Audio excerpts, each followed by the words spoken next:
Teruk sangatkah Liga A1?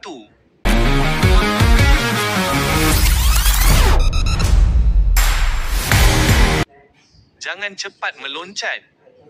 Selepas MFL mengumumkan pasukan Kedah Darul Amam FC tidak layak untuk beraksi dalam Liga Super untuk musim 25/26, ramai yang meloncat.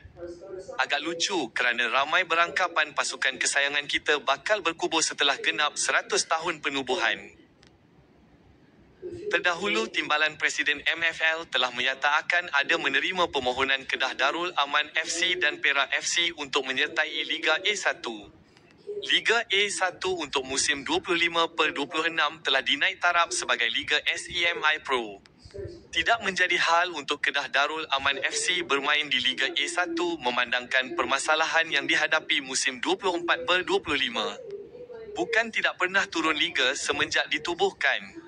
Ini juga memberi ruang dan peluang untuk pasukan BUILD UP dan SETTLEKAN apa yang melanda musim 24/25. A1 pun sokongan tidak akan luntur untuk Kedah Darul Aman FC.